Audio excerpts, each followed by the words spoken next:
Bonsoir tout le monde, bienvenue à la séance ordinaire du 11 août 2020. Désolé pour le léger retard, nous avons eu quelques petits problèmes techniques. Donc pour les gens qui nous regardent sur Facebook Live, si vous avez des questions concernant l'ordre du jour ou pour les questions relatant l'ordre du jour, vous pouvez les poser sur le Facebook de la Ville et nous allons y répondre à la fin de la séance. Donc, validation des présences, donc M. Roy, quartier numéro 1 qui est absent. Nous avons Mme Anderson dans le quartier numéro 2, Mme Prudhomme dans le quartier numéro 3, M. Drolet dans le quartier numéro 4, M. Simon dans le quartier numéro 5, quartier numéro 6, Martin Laplaine, remplaçant de Mme Michaud qui est en vacances. Et nous avons Maître Denis Fernand, notre greffier, aussi directeur général par intérim pour les vacances de M. Chalifou. Donc, pour les gens à la maison, je vais vous lire les points de l'ordre du jour. Donc, le 9.1, mise à jour de la politique d'enregistrement des appels. 9.2, boîte postale rue Édouard-Laberge, demande de la Société canadienne des postes. 12.1, règlement modifiant le règlement 2019-980 concernant les modalités de dépôt d'une demande de révision de l'évaluation foncière et le versement de la somme d'argent exigible lors du dépôt. Le 12.2, approbation de transferts budgétaires. Le 12.3, adoption des comptes à payer, période de 5 juillet au 31 juillet 2020. Le 14.1, c'est un dépôt du procès-verbal du comité consultatif d'urbanisme. Le 14.2, c'est une demande de PIA pour le 49 rue McDermott. Le 14.3, demande de PIA pour le 54 rue Lacoste. Le 14.4, c'est une demande de PIA pour le 35 rue des Sapins. Le 14.5, c'est une demande de PIA pour le 1197 boulevard Salaberry. Le 14.6, c'est une demande de PIA visant l'aménagement paysager pour le 59 rue Reed. Et le 14.7, c'est une demande de PIA pour le 8 rue des Chênes. Et le 14.13, c'est une demande de permis du PIA pour le Ramblet pour une partie de la terre. Nous avons le 14.8, c'est une demande de dérogation pour le 12 rue Gaétan. Le 14.9, c'est une demande de dérogation pour le 818 boulevard Saint-Jean-Baptiste. Le 14.10, c'est une demande de dérogation pour le 8C rue Saint-Charles. Le 14.11, c'est une demande de dérogation mineure pour le 8, 10, 12 et le 18, 20, 22 rue Barrette. Et nous avons le 14.2, la prolongation du mandat pour Mme Hélène Doyon, urbaniste conseil. 15.1, demande d'aide financière, appel de projet en développement des collections des bibliothèques publiques autonomes pour l'année 2020-2021. Le 15.2, c'est un tournoi de golf du Boisé au profit de la Fondation Gisèle Faubert. Donc, c'est des points qui sont à l'ordre du jour. Puis vous avez pu constater qu'on avait nos masques, mais vu qu'on est distancé par des plexiglas, donc on va les enlever. Donc, j'ai besoin de l'adoption de l'ordre du jour avec modification. J'en fais la proposition. Proposé par M. Drolet et appuyé par? J'appuie. Mme Prudhomme. Le 9.1, Mme Prudhomme. C'est une mise à jour de la politique d'enregistrement des appels. Donc, considérant la politique d'enregistrement des appels adoptée par ce Conseil le 14 mai 2019, considérant que cette politique doit être mise à jour en raison notamment de la création de certains emplois dont les titulaires devraient voir leur poste téléphonique visé par la politique, considérant par ailleurs que la politique ne prévoyait aucune mesure concernant les appels internes, que ce Conseil adopte la politique d'enregistrement des appels modifiée, laquelle est attachée à la présente résolution. Je propose. Proposé par Mme Prudhomme et appuyé par? J'appuie. M. Simon. Le 9.2, M. Drolet. C'est une demande à la Société canadienne des postes pour les boîtes postales sur la rue Laberge. Il y a eu une collision il y a quelque temps à l'intersection de la rue Henri-Ladouceur. Il y a beaucoup de citoyens qui nous ont demandé des représentations. Et il y a eu la recommandation du service de police parce qu'il y a beaucoup de véhicules qui se stationnent devant les boîtes et qu'il n'y a pas de triangle de visibilité lorsqu'on veut sortir d'Henri-Ladouceur. Donc, ce conseil demande à la Société canadienne des postes de déplacer les boîtes postales de la rue Édouard-Laberge à l'intersection de la rue Henri-Ladouceur, donc de les tasser un petit peu. J'en fais la proposition. Proposé par M. Drolet et appuyé par? J'appuie. Mme Anderson. Le 12.1, M. Simon.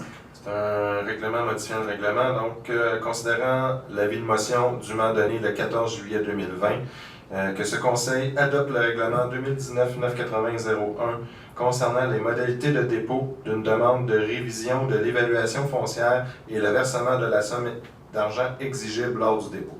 Donc, j'en fais la proposition. Donc, proposé par M. Simon et appuyé par J'appuie. Madame Prudhomme. Le 12.2, Madame Anderson.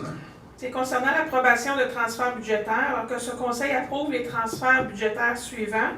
Alors, c'est une augmentation du poste budgétaire du service juridique et d'urbanisme de 42 500, une augmentation du poste budgétaire du service juridique des ressources humaines de 30 000 et une diminution du poste budgétaire du contrat honoraire activité récréative de 72 500. C'est des plus puis des moins là, qui revient à zéro. Donc, j'en fais la proposition. Proposé par Mme Anderson et appuyé par J'appuie. M. Drolet. 12.3, Mme Anderson. C'est l'adoption des comptes à payer pour la période du 5 juillet au 31 juillet 2020.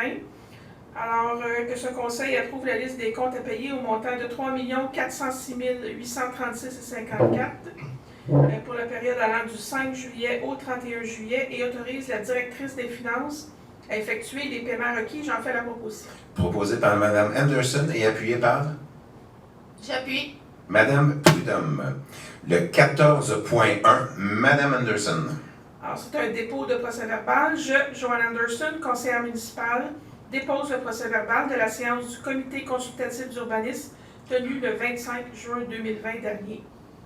J'en fais le dépôt. Dépôt fait par Mme Anderson. Donc, le 14.2 au 14.7 et le 14.13 pour les demandes de PIA. M. Drolet. Donc, je vais les faire en bloc.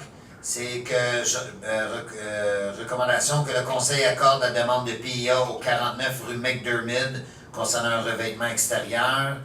Que le Conseil accorde la demande de PIA au 54 rue Lacoste visant la construction d'une pièce au-dessus de garage sans condition. Que ce Conseil accorde la demande de PIA au 35 rue des Sapins visant la construction d'un vestibule en façade principale avec les conditions suivantes. Que le propriétaire s'assure que les travaux respectent le code de construction, notamment en ce qui a trait au palier. Concernant le 1197 Var-Salaberry, qu'on accorde la demande de PIA pour une habitation unifamiliale isolée sans condition et que le choix entre les deux options proposées soit celui du demandeur. Concernant le 59 rue Reed visant l'aménagement paysager et l'ajout d'un escalier en façade sans condition qu'on accorde la demande de PIA. Que le Conseil accorde également la demande de PIA au 8 rue des Chênes visant le remplacement du revêtement extérieur de la façade avant de la résidence familiale isolée sans condition. Et concernant la demande d'ouverture du PIA, le remblai d'une partie de la terre, considérant qu'une demande de PIA visant le remblai d'une partie de la terre a été déposée pour le lot 6 018 071, considérant que la demande a été transmise au CCU le 25 juin 2020, considérant que ce dernier a formulé une recommandation au conseil municipal, en conséquence, que ce conseil accorde la demande de PIA au lot 6 018 071 visant le remblai d'une partie de la terre avec modification et conditions suivantes. Que la hauteur du terrain soit harmonisée avec celle des terrains voisins, que le demandeur garde les voies de circulation propres au moyen de balais mécaniques tout au long des travaux de façon quotidienne, qu'une caractérisation des sols ait lieu et qu'aucune terre ne soit déposée dans les fossés de rue. J'en fais la proposition en bloc de toutes les demandes de PIA. Donc, proposé par M.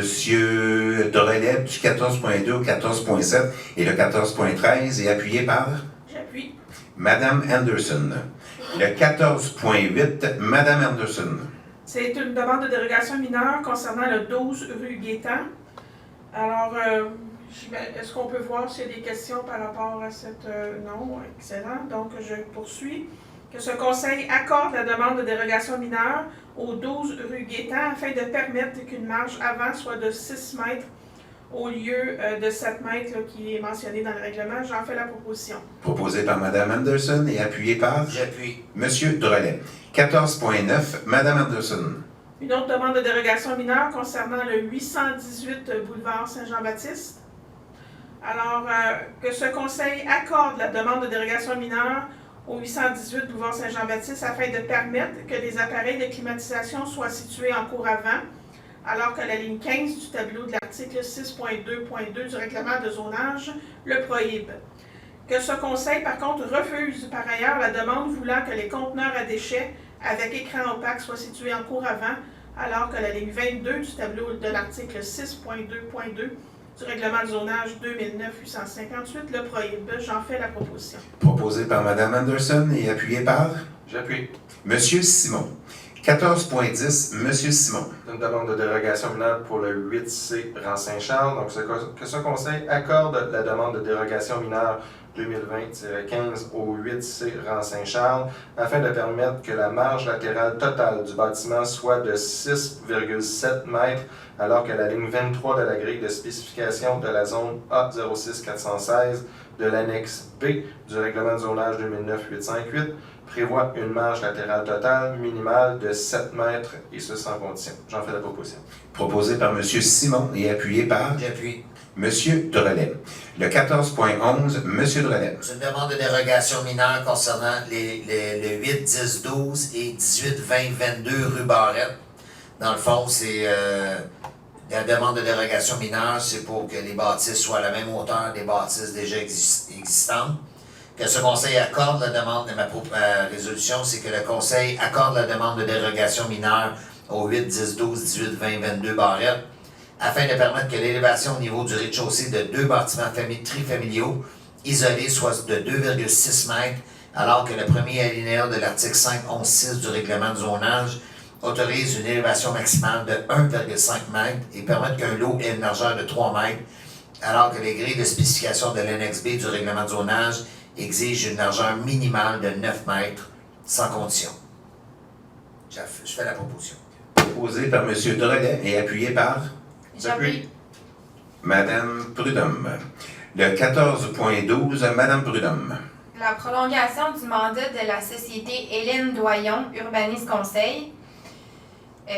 Donc, considérant qu'un mandat a été confié à la société Hélène Doyon, Urbanisme Conseil, au montant de 13 500 $, considérant la révision en cours des règlements d'urbanisme et notamment du règlement de zonage, considérant la recommandation de la Direction générale et Direction d'urbanisme et environnement, considérant qu'il y a lieu de prolonger le mandat, considérant le règlement de délégation du pouvoir de dépenser, que ce conseil autorise le prolongement du mandat octroyé à la société Hélène Doyon Urbanisme Conseil pour un montant maximal de 21 740 $ à l'exclusion des taxes, que cette dépense soit financée via le poste budgétaire 02 135 00 414. Proposé par Mme Prudhomme et appuyé par J'appuie. M. Simon. Le 15.1, M. Simon. Une demande d'aide financière, donc que ce conseil autorise la direction loisirs, culture et vie communautaire à déposer une demande pour l'exercice 2019-2020 dans le cadre du programme Appel de projet en développement des collections des bibliothèques publiques autonomes 2020-2021 du ministre de la Culture et des Communications. Que ce conseil mandate M. Éric Lelièvre, directeur loisirs, culture et vie communautaire, à signer la convention pour et au nom de la Ville. Que ce conseil s'engage à financer la totalité du projet pour un montant totalisant 76 440 $, y compris la subvention du ministère de la Culture et des Communications tel que prévu au poste budgétaire 02702. En tout cas, il y a 5 postes budgétaires là, qui sont nommés à la résolution. Donc, j'en fais la proposition. Proposé par M. Simon et appuyé par J'appuie. Mme Anderson. Le 15.2, Mme Prudhomme. Je vais devoir me retirer de ce point, M. Laplante. Maître, veuillez prendre note que M. Simon s'est retiré du point 15.2, s'il te plaît. Mme Prudhomme. Donc, c'est au sujet du tournoi de golf du Boisé au profit de la Fondation Gisèle Faubert. Considérant que le 11 septembre 2020 se tiendra le tournoi de golf du Boisé au profit de la Fondation Gisèle Faubert au club de golf Léry, considérant l'invitation reçue le 5 août 2020, En conséquence, c'est résolu que ce conseil octroie une commandite de 250 $, que cette dépense soit imputée au poste budgétaire 02 110 00 970. Je propose. Proposé par Mme Prudhomme et appuyé par J'appuie. Mme Anderson. Donc, période d'intervention des membres du conseil, Mme Anderson? Je n'ai pas de commentaire. Merci. Merci. Mme Prudhomme? Bonne nouvelle, les judos au Parc des Sorbiers sera maintenant disponible. Donc, dès demain, vous pourrez aller l'utiliser. Donc, c'est une très bonne nouvelle et merci à tout le monde et profitez-en. Merci, Mme Prudhomme. M. Drolet? Je suis content des senteurs, on touche du bois, là, des senteurs, c'est en bonne voie d'être réglé. Donc, il faut que ça continue. Fait que, il reste bonne fin d'été. Merci, M. Drolet. M. Simon? Oui, je vais parler un peu de la Fondation. On a l'encan en ligne qui est pour une première année qu'on a un encan en ligne. Habituellement, on les fait à nos événements papier. Mais là, vu qu'on n'a pas le droit d'avoir d'événements, en tout cas pour le moment, de gros événements en haut de 250 personnes, c'est impossible, même avec la distanciation et tout. Notre événement en ligne, allez sur notre page Facebook, le lien est là, c'est Follow My Bid, mais il y a un barre oblique, quelque chose que c'est Happening ou Fondation Joseph Aubert, mais sur notre page Facebook, le lien est là. On a de très beaux prix, on a 81 prix au total là, dans notre encan. Donc, allez voir ça, allez miser. C'est pour la bonne cause, c'est pour la maison de soins palliatifs qui est à veille de prendre, de monter, quoi, de construire. On prévoit la construction, là, début de construction au début 2021. Donc, ça s'en vient très, très, très bientôt. Donc, pour moi, c'est tout. Merci, M. Simon. Donc, pour ma part, je veux faire un retour sur la consultation pour le règlement de zonage. Donc, ne pas oublier, du 5 au 28 août, c'est une consultation écrite. Donc, soit par courriel à l'adresse consultation@ville.mercier.qc.ca ou directement à l'hôtel de ville au 869 Saint-Jean-Baptiste au 2e étage. Je vais faire aussi un suivi sur les jeux d'eau au parc Rémy-Tremblay. Quelques citoyens nous ont fait part de la problématique vendredi dernier concernant le revêtement du jeu d'eau du parc Rémy-Tremblay. Donc, ça a été réparé. En fait, c'était du lichen qui s'avait installé là, sur le fil de la membrane. Donc, il a fait cette décoloration-là. Fait que nos employés des travaux publics, ils l'ont nettoyé, ils l'ont arrangé, donc il est encore fonctionnel. Donc, je les remercie aux gens qui nous ont fait part de cette problématique-là. Et puis, comme ma collègue Mme Prudhomme disait, pour le jeu d'eau des parcs Sorbiers, donc c'est à partir de demain matin, donc on va vous souhaiter que vous vous amusez agrément dans votre nouveau jeu d'eau. C'est tout pour moi. Monsieur Langto, est-ce qu'on a des questions via Facebook? Oui, nous avions une question de Pierre-Olivier Gaudet qui demandait est-ce que le nouveau jeu d'eau sera bientôt en fonction. Là, évidemment, vous avez donné la réponse il y a quelques instants. Et j'ai Mme Jen Noël. Bonjour, je voudrais savoir s'il était possible de mieux arranger les deux bouts de la piste cyclable pour qu'elles se rejoignent, car il y a l'accotement assez large pour mettre des lignes de piste cyclable et un passage piéton pour traverser la 138. Et peut-être ajouter un circuit dans le quartier du parc des Sorbiers. Bien, merci Mme Noël pour votre question. Si vous parlez de la piste cyclable sur la 138, bien, c'est régi par le ministère des Transports du Québec. Donc, c'est sûr qu'on peut soulever cette information, mais c'est sûr que la Ville de Mercier n'a aucune prise de décision, vu que c'est sur le règne de la 138. Cependant, il y a un projet de la Mercier-Roussillon pour la route verte. Donc, ça va être une piste cyclable là, qui va aller sur les terres agricoles. Donc, vous allez pouvoir rejoindre Saint-Constant, Sainte-Catherine, aller pogner la 132, puis aller monter le pont Jacques-Cartier. Donc, c'est sûr que les routes vertes, c'est la régie de la Mercier-Roussillon. On a déjà eu des présentations à ce sujet-là et ça avance de bon train. Et une question de M. Bertrand Girard. Est-ce qu'il y a un échéancier pour la réfection de la rue Marleau? Présentement, nous sommes en appel d'offres. Ça l'a sorti hier dans le Journal de Montréal. Je crois que c'est jusqu'au 27 août que les entrepreneurs peuvent soumissionner. Donc, moi, je vous dirais, là, écoutez, on ne peut pas vous donner une date précise. Cependant, d'après moi, le milieu octobre, là, les travaux devraient, s'ils ne sont pas commencés, en tout cas, ils vont être sur le bord. Là. Donc, mais c'est sûr, ça va être fait en 2020. C'est tout. C'est tout. Donc, j'aimerais le proposeur pour la levée de la séance. Ça propose. Proposé par M. Drolet et appuyé par J'appuie. M. Simon. Merci beaucoup et bonne fin de soirée à tout le monde.